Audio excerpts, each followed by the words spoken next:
see here that it's just moving along. I mean, it's pretty simple. We take our levy limit and we raise it 2.5%. We add our new growth, which is generally pretty much the same each year. It has been for a number of years. And we take our, the fees that we collect, and we adjust them up a little bit, and we have kind of a steady revenue growth. Our problem is that our expenses are growing at a slope that's much faster than the revenue. What are the budget plans we have investigated? The financial planning team, which consists of the chairs and vice chairs of the Board of Selectmen, the school committee, the finance committee, the town administrator and finance director, school superintendent and business manager, have met monthly to develop the following budget plans. Now, I will say that monthly is the usual meeting cycle, but recently it's been almost every week. We've looked at a balanced budget, and we have an obligation to do that, because if an override isn't passed at a town election, then we have to live within our revenue. We've also looked at a level services budget, and I'll talk more in depth about that in a minute, and a 3-year plan where we've taken a look at what we need to run government and schools for 3 years, and looked at how we might put together a plan and an override that would cover us for a 3-year period. So, looking at the numbers here, our balance versus level services. And our costs here, the municipal government in a level service budget, a balanced budget, would have $11,491,618 to spend. And the schools would have $20,701,242. And this number has been adjusted up as a result of two things. One, the additional state aid you might have read about in the paper, which was about $270,000, and the $100,000 that the Board of Selectmen voted to transfer from the town side to the school department. And then the fixed cost area of $12,596,166 covers the insurance that I mentioned earlier. It covers our debt, services exclusive of exempt debt, and a number of other smaller items. In a level services budget, I'll go into the definition of that in a minute.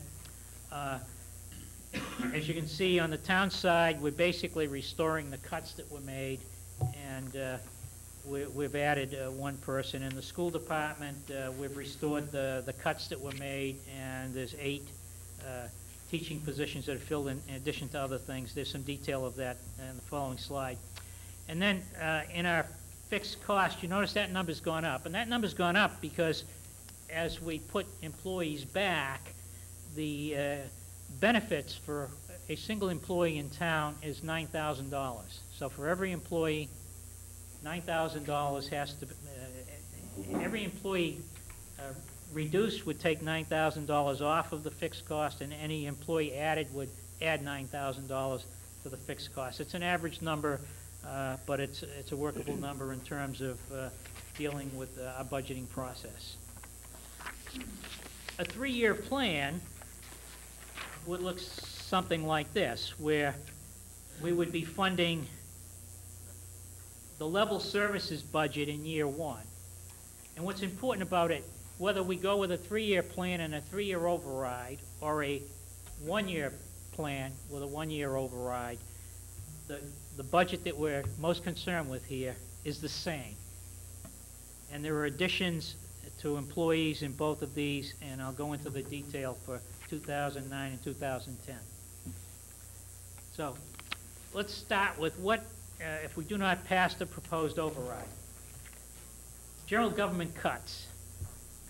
The balanced budget initially had a $205,000 deficit, and to balance that, the town administrator recommended eliminating a floater in town hall, which was $9,300, deferring $60,000 of maintenance to town buildings, which is not a good idea, but a way of coming up with a $250,000 deficit, reducing the snow and ice by $30,000, and reducing it is we pay for it the following year, so we don't really gain very much except that we allow ourselves to balance the budget.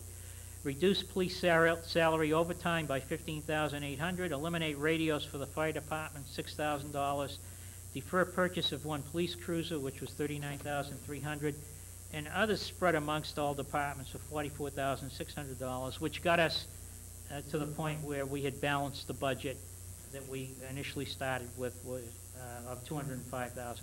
And then a week ago, the Board of Selectmen we had asked the town administrator to look at additional cuts in the town budget. We wanted to understand and be able to tell the public what those cuts would be in $100,000 increments.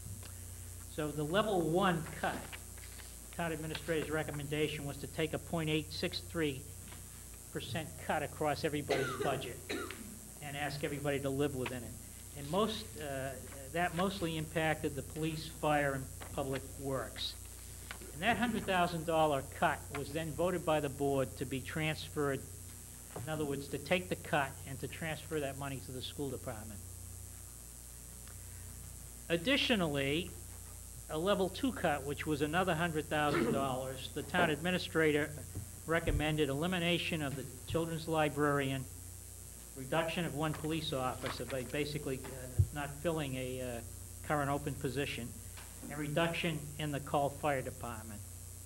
And those cuts would yield $100,000. And then a third level of a $100,000 cut would be to eliminate the second police cruiser. In other words, not replace any of the police cruisers this year.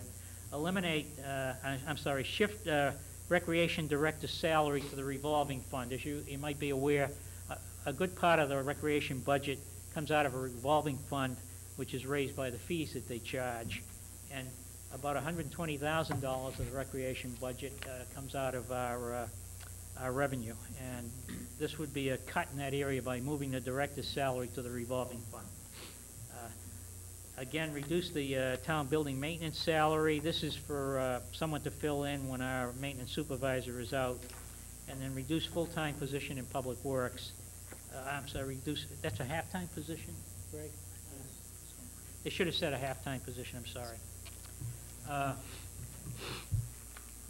In the schools, what if we do not pass the proposed override?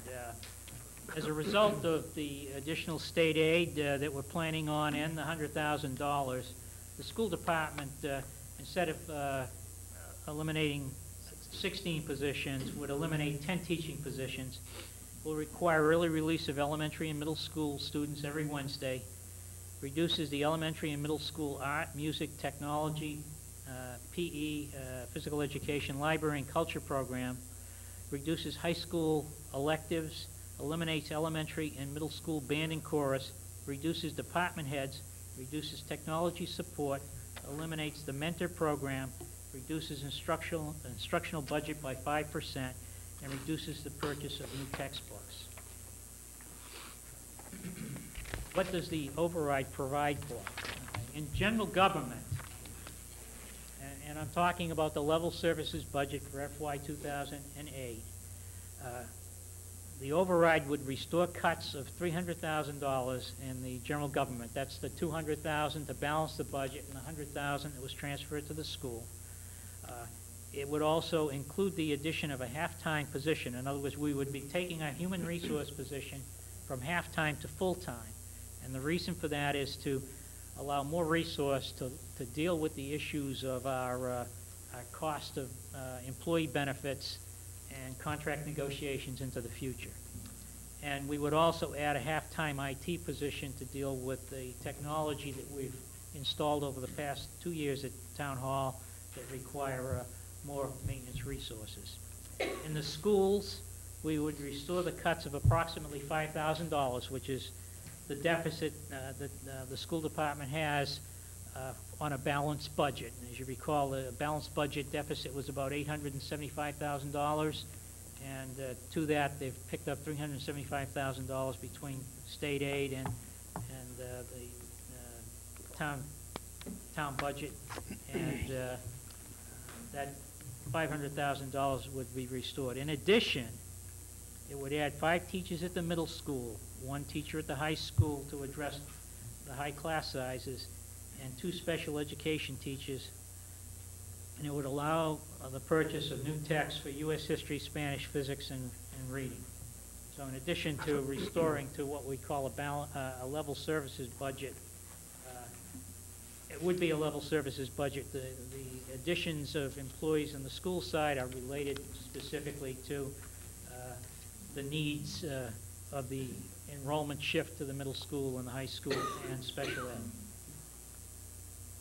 What is the difference between 1 year and the proposed 3-year override?